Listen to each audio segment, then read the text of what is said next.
Hello everyone, welcome back to my YouTube channel. आज की जो हमारी वीडियो है that is based on elasticity of demand. इसके पहले मैंने डिमांड की वीडियो बनाई थी, जिसे अगर आपने नहीं देखा है अब तक तो you can watch it from the link in my description box. Otherwise आप यहाँ पे जो आई आइकन है उसे प्रेस करके उस वीडियो तक पहुँच सकते हैं। तो चलिए हम आज का टॉपिक स्टार्ट करते हैं। आज हम पढ़ेंगे इलास्टिसिटी ऑफ डिमांड।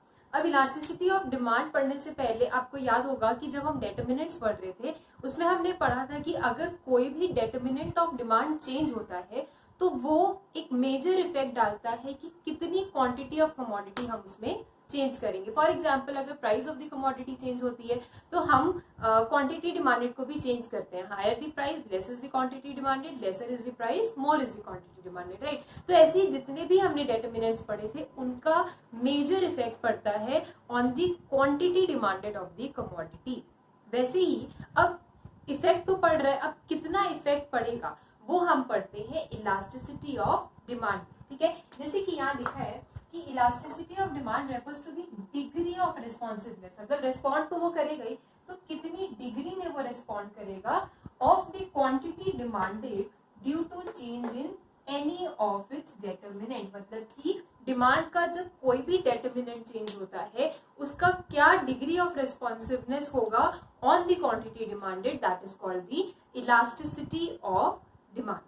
ऑलराइट, अब इस इलास्टिसिटी में ऐसे तो बहुत सारे डेटर्मिनेंट्स हमने पढ़े थे, उसमें से हम बस 3 मेजर टाइप्स को डिस्कस करते हैं, जो कि है इलास्टिसिटी ऑफ डिमांड के 3 टाइप्स हैं। First is the price elasticity of demand, second is the income elasticity of demand, and the last is the cross elasticity of demand. अब इन तीनों का जो डेफिनेशन है, नेम से आपको पता चल रहा है कि प्राइस इलास्टिसिटी का मतलब क्या है कि जब प्राइस चेंज होगा तो उसका क्या इफेक्ट पड़ेगा डिमांड पे।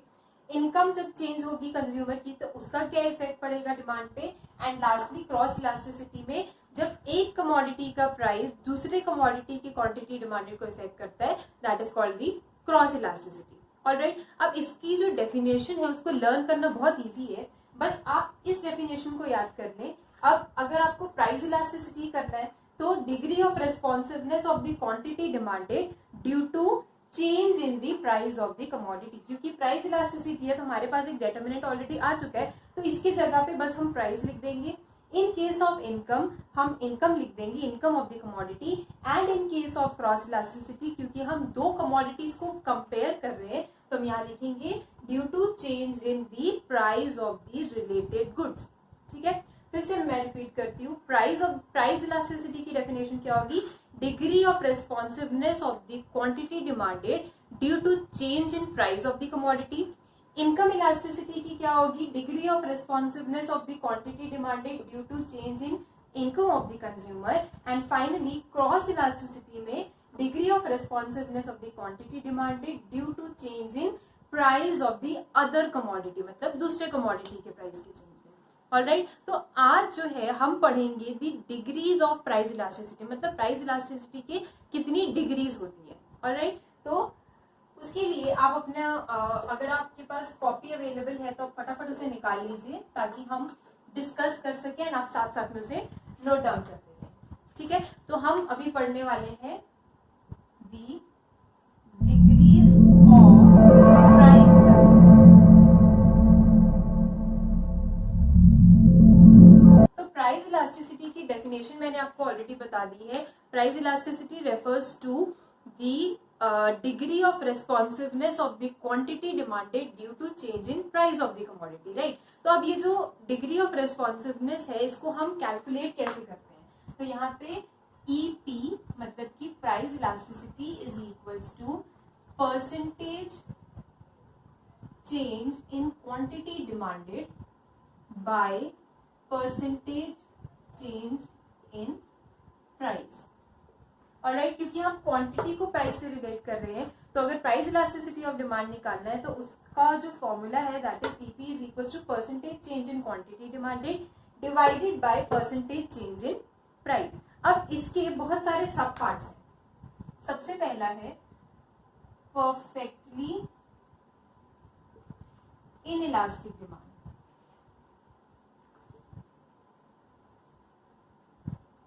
अब इसको स्टार्ट करने से पहले एक कॉन्सेप्ट अपने दिमाग में डाल लीजिए कि जब भी हम इलास्टिक वर्ड यूज करते हैं मतलब कि क्वांटिटी डिमांडेड चेंज हुई है, मतलब कि क्वांटिटी डिमांडेड जो है वो इंक्रीज हुई है।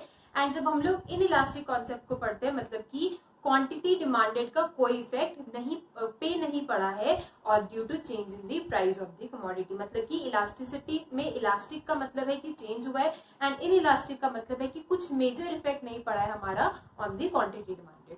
ऑलराइट, तो अब हम पढ़ रहे हैं perfectly inelastic demand.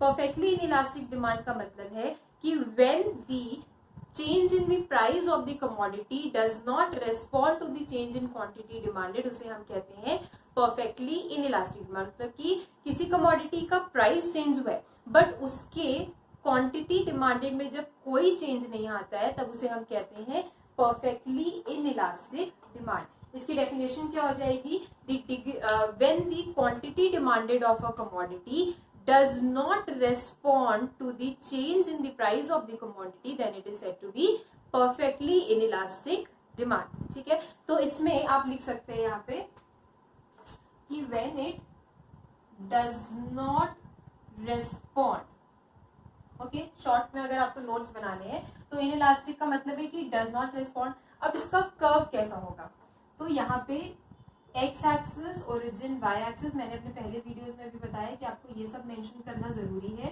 So this is price and this is quantity. अब क्या हो रहा है कि प्राइस में तो चेंज आ रहे हैं बट क्वांटिटी डिमांडेड रिस्पॉन्ड नहीं करी, मतलब कि कोई क्वांटिटी डिमांड नहीं हुई। तो सपोज करिए कि आप 5 units of a commodity purchase कर रहे थे तो आप हर बार 5 यूनिट्स ही परचेज कर रहे हैं, मतलब कि आपका प्राइस P0 हो और P1 हो, उसमें आपकी क्वांटिटी डिमांडेड में कोई चेंज नहीं आता है। ऑलराइट, तो इसमें EP इज इक्वल्स टू 0 हो जाता है बिकॉज आपका क्वांटिटी डिमांडेड तो चेंज ही नहीं हुआ।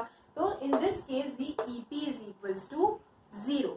ऑलराइट, अब हम आते हैं परफेक्टली इलास्टिक के बाद, सॉरी इनइलास्टिक के बाद जो सेकंड है that is perfectly elastic demand. अब परफेक्टली इलास्टिक के नाम से ही हमें पता चल रहा है कि परफेक्टली इलास्टिक डिमांड जो है उसमें आपका जो क्वांटिटी डिमांडेड है दैट विल रेस्पॉन्ड। ठीक है, and since it is perfectly elastic तो आपका जो क्वांटिटी डिमांड का जो रेस्पॉन्ड है that will B infinite in the case of perfectly elastic demand.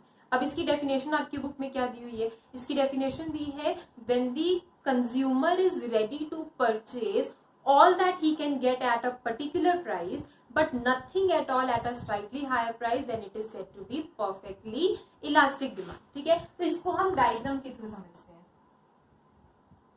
Again X axis, origin, Y axis. अब देखिए यहाँ पे क्वांटिटी है एंड यहाँ प्राइस है। Suppose at the price P1 आप जितनी कमोडिटी परचेज कर सकते हैं, 1, 2, 5, 7 जितनी कमोडिटी परचेज कर सकते हैं आप उतनी कमोडिटी परचेज करने के लिए रेडी है। But at a slightly higher price आपकी जो डिमांड है वो 0 है, मतलब कि आप कमोडिटी परचेज ही नहीं करेंगे। ऑलराइट, तो at a particular price a consumer will get all that he can get, sorry a consumer will buy all that he can get and he will buy nothing at all at a slightly higher price. Right, तो मतलब slightly higher price पे आपका curve ही नहीं बनेगा। Excuse me, तो इसे हम कहते हैं परफेक्टली इलास्टिक डिमांड। ठीक है, और इसमें हमारी डिग्री क्या होती है, EP is equals to infinity, मतलब कि इन्फिनाइट अमाउंट में आपने रेस्पॉन्ड किया है। पहले आप सब कुछ ले रहे थे, अब आप कुछ भी नहीं लेंगे, थोड़ा सा भी प्राइस अगर उसका राइज कर जाता है। ऑलराइट, अब हम आते हैं, ये तो आपका इक्विलिब्रियम कंडीशन है। ठीक है, अब हम आते हैं मेजर जिसमें आपको इस चैप्टर में डील करना है, जिसको that is elastic, inelastic and unitary elastic.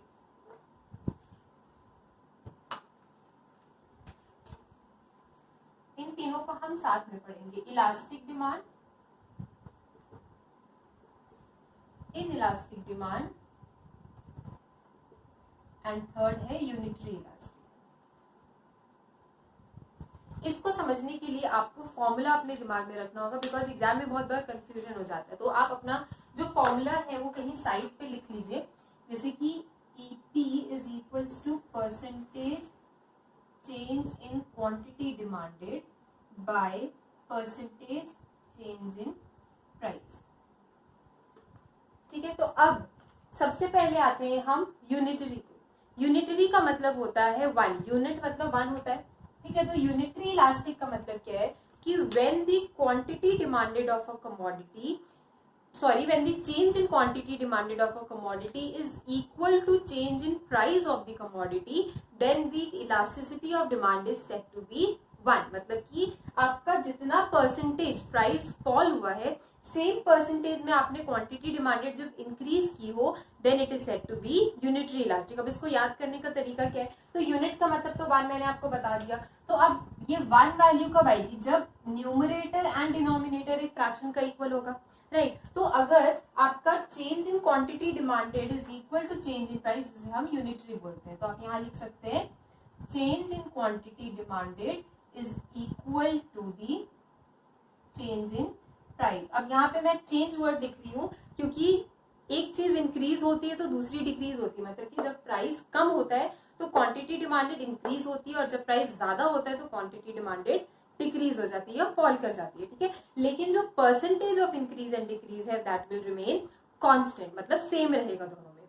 Alright, अब हम आते हैं इलास्टिक एंड इन इलास्टिक। तो जब मैं चैप्टर आपको जब ये बता रही थी इलास्टिसिटी का कॉन्सेप्ट, अभी मैंने आपको बताया कि इलास्टिक में चेंज होता है एंड इन इलास्टिक में चेंज नहीं होता है, बट ऐसा नहीं कि एकदम चेंज नहीं होगा। तो इलास्टिक में क्या है कि जब आपकी क्वांटिटी डिमांडेड आप ज्यादा चेंज करते हो as compare to price of the commodity, तो वो इलास्टिक होता है। एंड इन इलास्टिक का मतलब है कि जब आप अपनी quantity demanded of a commodity कम चेंज करते हो as compare to the price of the commodity, then it is said to be inelastic. तो इसको आप ऐसे याद रख सकते हैं कि इलास्टिक में EP is equals to 1, inelastic में EP is less than 1 and elastic में ईपी इज ग्रेटर देन 1। अब देखिए ग्रेटर देन 1 हमको चाहिए अगर, तो यहाँ पे इसमें आप सपोज करिए कुछ भी आप एग्जाम में अगर आपको कंफ्यूजन हो गई है तो आप एक कोई भी नंबर ले लीजिए, 4/3, 3/4, मतलब एक नंबर लीजिए न्यूमरेटर एंड डिनोमिनेटर, इसको रेसिप्रोकल करिए। अब इसमें देखिए इस इक्वेशन दोनों में से 1 से ऊपर वैल्यू किसकी आएगी, 4/3 या 3/4। तो अगर हम कैलकुलेट करें तो इसका जो वैल्यू है this will be something 1 point something something. तो मतलब कि मोर देन 1 वैल्यू आ रही है, मतलब आपका हुआ कि जब न्यूमरेटर बड़ा होगा और डिनोमिनेटर छोटा होगा तब इस इक्वेशन की वैल्यू जो है that will be greater than 1। Alright, तो वैसे ही अगर आप इलास्टिक डिमांड की बात करते हैं तो इलास्टिक डिमांड में when the percentage change in quantity demanded, मतलब जो आपका न्यूमरेटर है that is greater than percentage change in price, मतलब जो आपका डिनोमिनेटर है, then it is said to be elastic. तो उसको यहाँ लिख लेते हैं हम कि percentage change in quantity demanded is greater than percentage change in price. तो उस टाइम पे आपका इलास्टिसिटी ऑफ डिमांड क्या हो जाएगी, इलास्टिक। ठीक है, अब हम आते हैं हमारे लास्ट पार्ट पे which is in elastic demand. In elastic का मतलब क्या हुआ कि जब आपकी इलास्टिसिटी लेस देन 1 है। तो अब आप इस फ्रैक्शन को देखिए, इस फ्रैक्शन में न्यूमरेटर बड़ा है, सॉरी छोटा है, एंड डिनोमिनेटर बड़ा है। तो इस केस में क्या होगा कि आपके जो पूरे फ्रैक्शन की वैल्यू आएगी डेसिमल में that will always be less than 1। ये आपने मैथ्स में भी पढ़ा है। तो इसकी जो वैल्यू है since it is less than 1, तो हम इस कॉन्सेप्ट को यहाँ यूज कर सकते हैं कि जब आपकी percentage change in quantity demanded is less than the percentage change in price, then the demand is said to be inelastic. Alright, तो अब यहाँ पे हम लिख सकते हैं percentage change in quantity demanded is less than percentage change in price. तो उस टाइम पे क्या हो जाएगा, आपकी डिमांड जो है वो इनइलास्टिक हो जाएगी। ऑलराइट, आई होप आपको ये कॉन्सेप्ट क्लियर हो गया होगा। इलास्टिक का मतलब है कि जब आपका percentage change in quantity demanded is more than percentage change in price. Inelastic का मतलब है percentage change in quantity demanded is less than percentage change in price, and last is unitary when both of them are equal. अब हम आते हैं कि इसका graph हम कैसे प्लॉट करेंगे। तो इसका ग्राफ प्लॉट करने के लिए एक सिंगल ग्राफ में हम इन तीनों को दिखा सकते हैं। तो this is my graph, x axis origin, y axis, this is the quantity and this is the price. ठीक है, अब इस केस में मेरा जो ग्राफ है I make it like this. अब इसको ये कैसे आता है उसको हम पढ़ेंगे कि हम कैसे उसको कैलकुलेट करते हैं बाय पॉइंट मेथड। तो वो इसके बाद का टॉपिक है जो मैंने नेक्स्ट वीडियो में डिस्कस किया। तो अभी आप खाली इतना याद रखिए कि जब भी आप इलास्टिसिटी पढ़ते हैं, अगर आप एक straight line touching both the axis बनाते हैं तो उसमें EP इज इक्वल्स टू 1 एकदम सेंटर पे होता है, उसके ऊपर इस पोजीशन पे EP is greater than 1 and in this position EP is less than 1। Alright, तो यहाँ पे प्राइस ले लेते हैं P1, P0 and P2।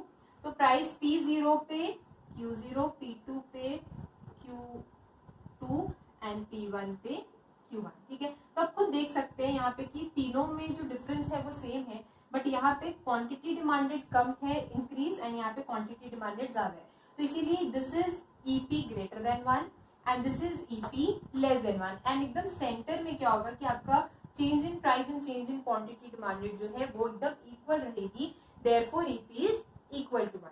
Alright, अब जो EP इक्वल टू 1 है या जो यूनिटरी इलास्टिक है उसका ग्राफ हम एक और वे में बनाते हैं।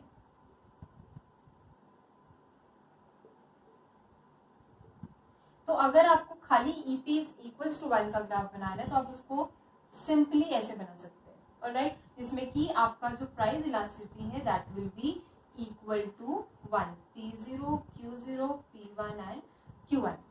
आई होप आपको आज के सारे कॉन्सेप्ट समझ में आए होंगे। Do write in the comment section आपको ये वीडियो कैसी लगी। Thank you for watching.